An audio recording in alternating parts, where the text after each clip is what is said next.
بسم اللہ الرحمن الرحیم یا ایھا الناس اتقوا ربکم ان زلزلۃ الساعۃ شیء عظیم۔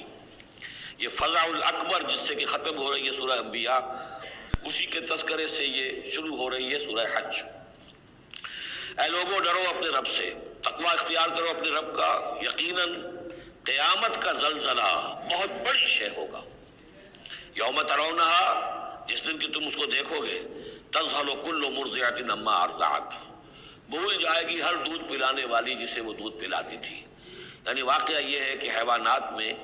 جو بھی دودھ پلانے والا کوئی جانور بھی ہو تو اسے بھی اپنے بچوں کے ساتھ جو انس ہوتا ہے، اور خاص طور پر انسانوں میں پھر ماں کی محبت اور شفقت اور مامتا جو ہے وہ اپنی جان دینے کو تیار ہوتی ہے، اپنے بچے کی آنس نہیں آنے دیتی۔ لیکن وہ سخت ایسا دن ہوگا، ایسی سختی ہوگی کہ دودھ پلانے والیاں اپنے دودھ پیتے بچوں کو بھول جائیں گی۔ وَتَضَعُ كُلُّ ذَاتِ حَمْلٍ حَمْلَهَا، اور دہشت کا عالم یہ ہوگا کہ ہر حاملہ کا حمل گر جائے گا۔ وَتَرَى النَّاسَ سُكَارَىٰ، تم دیکھو گے لوگوں کو کہ جیسے نشے میں ہیں، اس طرح کی کیفیت ان پر طاری ہوگی، ایسے بے سدھ سے نظر آئیں گے جیسے کہ گویا کہ نشے میں، وَمَا هُم بِسُكَارَىٰ، حالانکہ وہ کسی نشے میں نہیں ہے، وَلَٰكِنَّ عَذَابَ اللَّهِ شَدِيدٌ، بلکہ اللہ کا عذاب بہت سخت ہے، اللہ کی طرف سے بڑی سخت یہ گھڑی آنے والی ہے، جس سے کہ اللہ تعالیٰ اپنے مومن صادق بندوں کو بچا لے گا، جس کی صراحت ہے حدیث کے اندر۔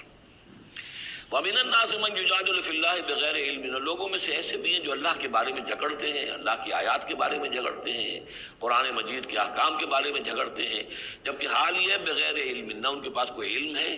وَيَتَّبِعُ كُلَّ شَيْطَانٍ مَرِيدٍ، اور وہ پیروی کر رہے ہوتے ہیں، صاف نظر آتا ہے کہ ہر سرکش شیطان کی پیروی کر رہے ہیں،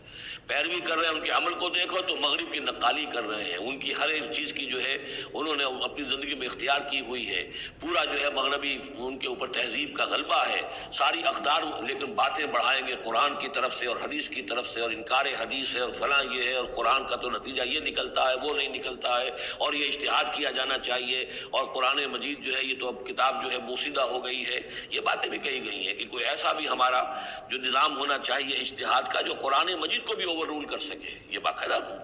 رائے موجود ہے کہ قرآن مجید میں بھی جو صریح احکام آئے ہیں وہ بھی ایک خاص قوم کے لیے، خاص وقت کے لیے تھے، یہ ہمیشہ کے لیے نہیں ہے۔ تو بڑے بڑے دانشور، بڑے بڑے جو اسکالرز ہیں، بڑی بڑی ڈگریاں ان کے پاس ہیں، میک گل سے لے کر آئے ڈگریاں۔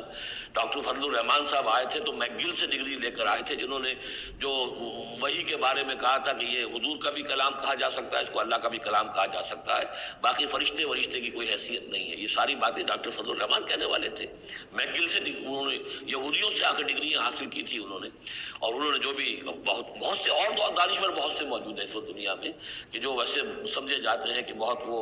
اسلامی اسکالرز ہیں، ٹاپ کے اسکالرز ہیں، وائٹ ہاؤس میں بھی انہیں طلب کیا جاتا ہے۔ یہ جو سید حسین نصر ہیں، ایرانی ایک ہیں، اب وہ رہ گئے ہیں جن کا ڈنکا بج رہا ہے زیادہ، ورنہ پہلے یہ ہے کہ یہ دو تھے، سید حسین نصر بھی تھے اور ڈاکٹر فضل الرحمان بھی تھے پاکستان کے۔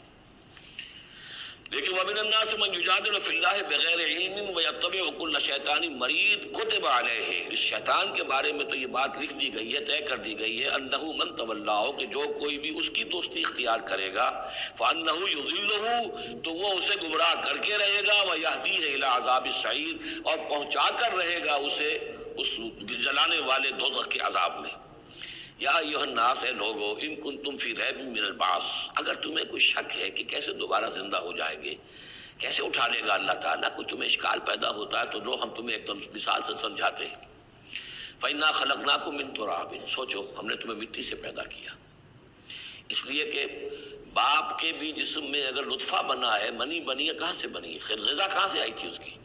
ساری غذا تو مٹی سے آئی ہے، زمین سے آئی ہے، یہی سے آئی ہے، وہ منرلز ہیں، وہ سب کچھ ہے، گوشت کھایا ہے تو بکری نے جو کہاں سے غذا لی تھی؟ زمین سے لی تھی۔ تو تمہاری جو تخلیق ہے سب کی، ابتدا میں جو ہے وہ مٹی سے ہے، من تراب ثم من نطفۃ، پھر وہ نطفے کی ایک شکل بنی، ثم من علقۃ، پھر تم ایک علقہ کی شکل میں تھے۔ اس علقہ کے بارے میں بعد میں عرض کروں گا، ابھی میں اس کا کوئی ترجمہ نہیں کر رہا۔ اس کا ترجمہ عام طور پر جو جمع ہوا خون کیا جاتا ہے، یہ ترجمہ صحیح نہیں ہے۔ ثم من مضغۃ، پھر یہ کہ وہ ایک لوتھڑے کی طرح تھا، گوشت کا ایک لوتھڑا سا تھا، مخلقۃ وغیر مخلقۃ، پہلے اس پہ کوئی نشانات تھے ہی نہیں، پھر اس لوتھڑے کے اوپر نشانات آنے شروع ہوئے، معلوم ہوا کہ یہاں سے یہ بازو نکلیں گے، یہاں سے یہ ٹانگیں نکلیں گی، اسی کے اندر جو ہے یہ آثار شروع ہو گئے۔ لنبین لکم، تاکہ ہم تمہیں کھول کھول کر بیان کر دیں۔ یہ جو بھی سٹیجز ہیں کہ جو ایمبریونک جو سٹیجز ہیں،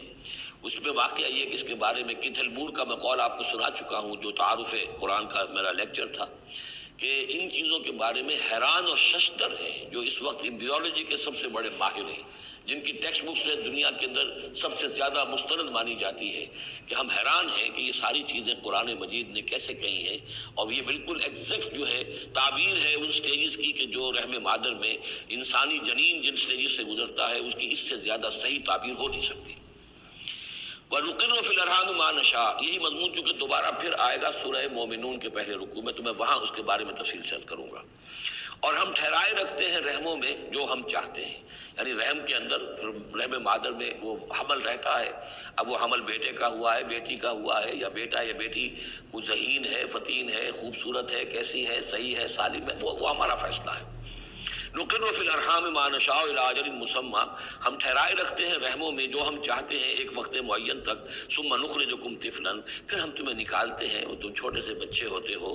ثم لتبلغوا اشدکم، پھر تم اپنی پوری جوانی کو پہنچتے ہو، قوت کو پہنچتے ہو، ومنکم من یتوفی، تم میں سے وہ بھی ہیں کہ جو پہلے ہی ان کا انتقال ہو جاتا ہے، انہیں قبض کر لیا جاتا ہے، انہیں اللہ تعالیٰ لے جاتا ہے، ومنکم من یرد الی ارذل العمر، اور تم میں سے ایسے بھی ہوتے ہیں جو بڑی ہی نکمی ضعیفی کی عمر کو پہنچ جاتے ہیں، لِكَيْ لَا يَعْلَمَ مِن بَعْدِ عِلْمٍ شَيْئًا، کہ پھر وہ نہ جانے سب کچھ جاننے کے باوجود کچھ بھی۔ بڑھاپا آتا ہے تو ایسا آتا ہے، ڈیمنشیا بھی ہو جاتا ہے، ساری ذہنی صلاحیتیں ختم ہو جاتی ہیں، یادداشت ضائع ہو جاتی ہے، پھر بچپن کی عادتیں عود کر آتی ہیں، لِكَيْ لَا يَعْلَمَ مِن بَعْدِ عِلْمٍ شَيْئًا، پھر یہ صورت بھی ہو جاتی ہے۔ یہ ارذل العمر ہے جس سے کہ حضور صلی اللہ علیہ وسلم نے اللہ کی پناہ مانگی ہے کہ اللہ اس سے پہلے اٹھا لے، اس سے پہلے کہ انسان اس کیفیت میں آ جائے کہ جس کا نقشہ یہاں کھینچا جا رہا ہے، لِكَيْ لَا يَعْلَمَ مِن بَعْدِ عِلْمٍ شَيْئًا۔ بڑا سقراط تھا، بقراط تھا، کچھ تھا، لیکن اب کیا ہو گیا ہے اس کو دیکھیے۔ وَمِنْكُمْ مَنْ يُرَدُّ إِلَىٰ أَرْذَلِ الْعُمُرِ، ان کے لیے دعا کر لیجیے، اللہم اغفر لہ وارحمہ وادخلہ فی رحمتک وحاسبہ حسابا یسیرا۔ ان سے ایک بہت بڑی خطا ہوئی ہے، رجم کی سزا کے بارے میں میں سورہ نور میں عرض کروں گا، لیکن اللہ تعالیٰ تمام خطاؤں کو معاف فرمانے والا ہے۔ اللہم اغفر لہ وارحمہ وادخلہ فی رحمتک وحاسبہ حسابا یسیرا۔ اللہم نور مرقدہ واکرم منزلہ والحقہ بعبادک الصالحین، آمین یا رب العالمین۔ وَمِنْكُمْ مَنْ يُتَوَفَّى وَمِنْكُمْ مَنْ يُرَدُّ إِلَىٰ أَرْذَلِ الْعُمُرِ لِكَيْ لَا يَعْلَمَ مِن بَعْدِ عِلْمٍ شَيْئًا وَتَرَى الْأَرْضَ، اب ایک تو نقشہ کھینچا انسانی زندگی کا، اس آپ مٹی سے چل کر تم کہاں سے کہاں پہنچ گئے، پھر فوت ہو گئے، پھر مٹی بن جاتے ہو۔ یہ جس کی یہ قدرت ہے، جس کی یہ خلاقی ہے، جو اس سارے نظام کو لے کر چل رہا ہے، تمہیں اس کے بارے میں کوئی شک ہے؟ اس کی قدرت کے بارے میں کوئی تمہیں یہ شبہ وارد ہو سکتا ہے کہ وہ دوبارہ پیدا نہیں کر سکتا؟ اچھا ایک اور مثال لے لو،